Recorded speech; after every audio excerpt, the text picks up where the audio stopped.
Bhavnagar police અને ખાસ કરી અને છેલ્લા કેટલાય સમયથી ચર્ચામાં આવેલા ડીવાયએસપી રીમાબા ઝાલાની સામે ભાવનગરના suspended head constable Nayna Baraiya દ્વારા ગંભીર આક્ષેપ લગાવવામાં આવ્યા અને ત્યારબાદ હવે એક મોટા સમાચાર સામે આવી રહ્યા છે અને નયના બારૈયાએ પોતાનું જીવન ટૂંકાવવાનો પ્રયાસ કર્યો છે। નયના બારૈયાના પરિવાર દ્વારા આખી બાબતને લઈ અને રીમાબા ઝાલા ઉપર ગંભીર આક્ષેપો લગાવવામાં આવ્યા છે। શું છે સમગ્ર મામલો વિગતે ચર્ચા કરીશું। નમસ્કાર, હું છું ઉજ્જવલ અને આપ જોઈ રહ્યા છો નિર્ભય ન્યૂઝ। ભાવનગરના સસ્પેન્ડેડ હેડ કોન્સ્ટેબલ નયના બારૈયાની જો વાત કરવામાં આવે તો નયના બારૈયા છેલ્લા કેટલાય સમયથી ચર્ચામાં છે। નયના બારૈયા ચર્ચામાં આવ્યા હતા કારણ કે તેમની સામે એક કેસ નોંધાયો હતો, પરંતુ આ તમામ ચર્ચાઓની વચ્ચે હવે નયના બારૈયા દ્વારા ગંભીર આક્ષેપો લગાવવામાં આવ્યા હતા અને આ ગંભીર આક્ષેપો લગાવવામાં આવ્યા છે ભાવનગરના જે ડીવાયએસપી છે રીમાબા ઝાલા ઉપર અને સ્પષ્ટ વાત કરવામાં આવી છે અને કહેવામાં આવ્યું છે કે જે નયના બારૈયા જે આજે જીવન ટૂંકાવવાનો પ્રયાસ કર્યો અને આ તમામ બાબતો થઈ છે ડીવાયએસપી રીમાબા ઝાલાને કારણે। રીમાબા ઝાલા તેમને માનસિક રીતે ત્રાસ આપતા હોવાનો આક્ષેપ નયના બારૈયાના પરિવાર દ્વારા કરવામાં આવ્યો છે। વધુમાં આ સમગ્ર બાબતને લઈ અને સૌપ્રથમ તેમના પરિવારના લોકો દ્વારા શું કહેવામાં આવ્યું એ સાંભળી લઈએ। શું નામ? મારું નામ બારૈયા ગૌતમભાઈ નાનજીભાઈ। ગૌતમભાઈ, નયનાબેન શું થાય તમારે? નયનાબેન છે સાહેબ, મારી બેન છે, મારી સગી બેન છે। અત્યારે ખાનગી હોસ્પિટલમાં સારવાર હેઠળ છે। તબિયત કેવી છે ને શું કારણથી સારવાર? સાહેબ એની તબિયત બહુ નાજુક છે, બરોબર। એને સુસાઇડ કરી લીધેલું છે અને તબિયત બહુ નાજુક છે। શું કારણથી આ પગલું ભરવું પડ્યું?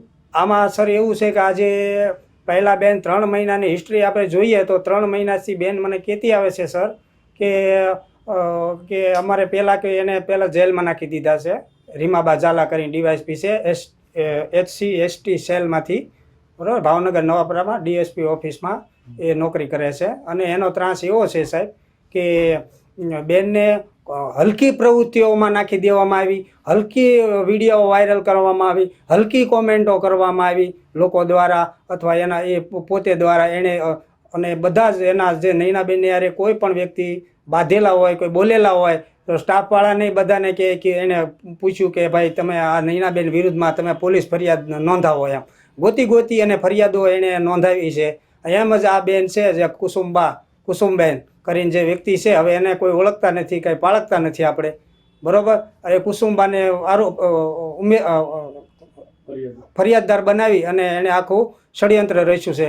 આ ષડયંત્રમાં રીમાબા ઝાલા ખુદ છે, બાકી આના બીજા અન્ય પણ લોકો, આ રાજકીય લોકો છે, કોણ છે અમને બધી ખબર છે, પણ અત્યારે તો બેન જ્યારે ભાનમાં આવે ત્યારે બધી ખબર પડે કે કેટલા લોકો છે ને કઈ રીતનું એણે આખું ષડયંત્ર રચ્યું, તે આવું મજબૂર બનવું પડ્યું। કોઈ પણ માણસને નબળી માનસિકતા, નબળી ચારિત્રથી જે લોકોને બદનામ કરવામાં આવે છે તો એ લોકો મરવા મજબૂર થાય છે। એના જવાબદાર રીમાબા ઝાલા રહેશે। ફરિયાદ દાખલ કરશો તમે? હા, ફરિયાદ દાખલ તો અભિસર 5 એક રીમાબા ઝાલા ઉપર અમારો મુખ્ય આરોપી છે અને અન્ય બીજા 5 લોકો છે એના વિરુદ્ધ પણ અમે ફરિયાદ નોંધાવવાના છીએ। અપેક્ષા શું છે? કેવા પ્રકારની ન્યાયની માંગ છે? અમારી સરકારશ્રીને, હર્ષ સંઘવીને એક જ માંગ છે કે આ ભાવનગર જિલ્લાનું જે તંત્ર ડહોળ્યું છે આખું, કે છેલ્લા 3 મહિનાથી કે આ તંત્રને ગેરમાર્ગે દોરવા, કેસોના ખોટા સવાલો કરવા, ખોટા કેસો ઊભા કરવા, આવા જ કૃત્યોના કામ છે બધા।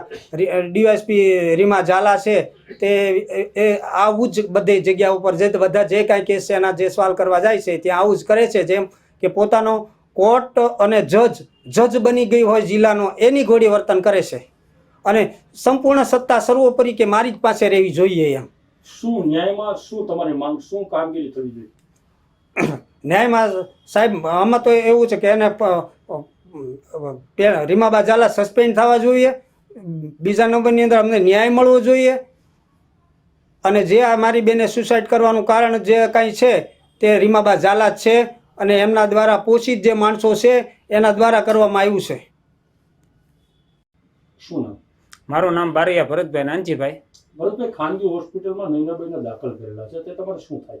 એ મારા નાના બેન છે। શું કારણથી દાખલ છે? એને પહેલાં સસ્પેન્ડ કરવામાં આવ્યા છે અને પછી રીમાબા ઝાલા દ્વારા માનસિક ત્રાસ આપી અને સુસાઇડનું પગલું એણે ભર્યું છે બેને। તમારા બેન શેમાં અને કઈ જગ્યા પર? મારા બેન ભરતનગર પોલીસ સ્ટેશનમાં ફરજ બજાવતા સાહેબ। અને રીમાબેન ઝાલા કોણ છે? રીમાબેન ઝાલા ડીએસપી છે સાહેબ। દવા ક્યારે પીધી અને હાલ સ્થિતિ શું હા, છે એમની? મને સાહેબ મારા બાબલાનો રાતે 2 વાગે કોલ આવ્યો. અહીંયા કોણ લાવ્યું એ પણ મને કાંઈ પણ ખબર નથી. અત્યારે સ્થિતિ કેવી છે? અત્યારે સ્થિતિ નાજુક છે સાહેબ. ભાનમાં છે અત્યારે? અત્યારે સાહેબ ભાનમાં કોઈ હાલતમાં નથી, ભાનમાં નથી બેન. તમને શું માહિતી મળી છે? તમારા બેને જયારે દવા પીધી અથવા તો પહેલા તમારી સાથે ક્યારે વાતચીત કરી હોય તો કોણ કોણ પોલીસ વાળાને કેવી રીતે હેરાન કરતા, કેટલો ત્રાસ હતો? ત્રાસ સાહેબ બહુ છે. હસતો ખેલતો અમારો પરિવાર હતો. અત્યારે તો હવે અમારે શું કરવું આમાં સાહેબ એ સમજાતું નથી. આ રીમાબા ઝાલા દ્વારા જ આ બધું ત્રાસથી જ એના ઉપર જ બધો આરોપ લાગશે. શું માંગણી શું છે તમારી? અમારું ન્યાયતંત્ર ઉપર અમને ભરોસો છે. હર્ષ સંઘવી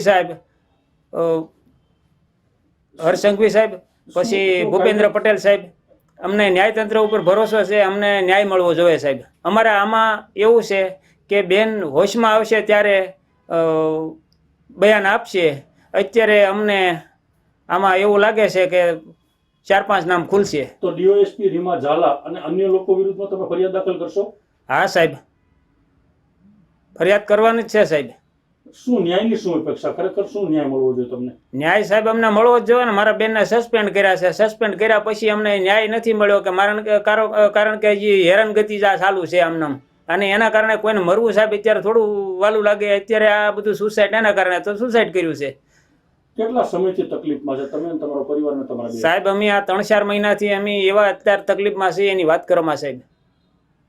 અહીંયા જો ચર્ચા કરવામાં આવે અને ખાસ કરી અને રીમાબા ઝાલાની જો ચર્ચા કરવામાં આવે તો રીમાબા ઝાલા ભાવનગરમાં છેલ્લા કેટલાય સમયથી ચર્ચામાં છે. અને આ તમામ ચર્ચાઓની વચ્ચે આપણે જોયું હતું કે બગદાણાનો કેસ આવ્યો હતો અને બગદાણાના કેસમાં સૌથી પહેલી પોલીસ તરફથી જો કોઈ પ્રતિક્રિયા આપવામાં આવી હોય તો એ પ્રતિક્રિયા આપવામાં આવી હતી રીમાબા ઝાલા દ્વારા અને કહેવામાં આવ્યું હતું કે 8 જ આરોપીઓ છે અને એમના સિવાય જે જયરા જાહેર છે એમને ક્લીન ચીટ પણ આપવામાં આવી હતી. ત્યારથી જ રીમાબા ઝાલા ચર્ચામાં છે. અને હવે રીમાબા ઝાલા ઉપર જે આ ભાવનગરના સસ્પેન્ડેડ હેડ કોન્સ્ટેબલ છે નૈના બારૈયા, તેમને ત્રાસ આપવાનો અને આના કારણે નૈના બારૈયાએ જે છે પોતાનું જીવન ટૂંકાવ્યું એવા ગંભીર આક્ષેપો કરવામાં આવી રહ્યા છે. આ આખા સમાચારને લઈ અને ભાવનગર પોલીસ બેડામાં પણ ખળબળાટ ઊભો થયો છે. પોલીસને લઈને હવે ફરી એકવાર સવાલો ઊભા થયા છે. આગામી સમયમાં હવે જોવાનું રહેશે કે આખી બાબતને લઈ અને શું કાર્યવાહી થાય છે. શું ફરી એકવાર ક્યાંક ને ક્યાંક રીમાબા ઝાલા છે તેમની સામે પણ કાર્યવાહી શું આગામી સમયમાં થઈ શકે છે. આ તમામ ચર્ચાઓએ હવે વેગ પકડ્યો છે. આ સમગ્ર બાબતે તમારો શું અભિપ્રાય છે અમને કમેન્ટ કરી જરૂર જણાવશો. અમારી ચેનલ નિર્ભય ન્યૂઝને લાઇક, શેર, સબસ્ક્રાઇબ કરવાનું ભૂલશો નહીં.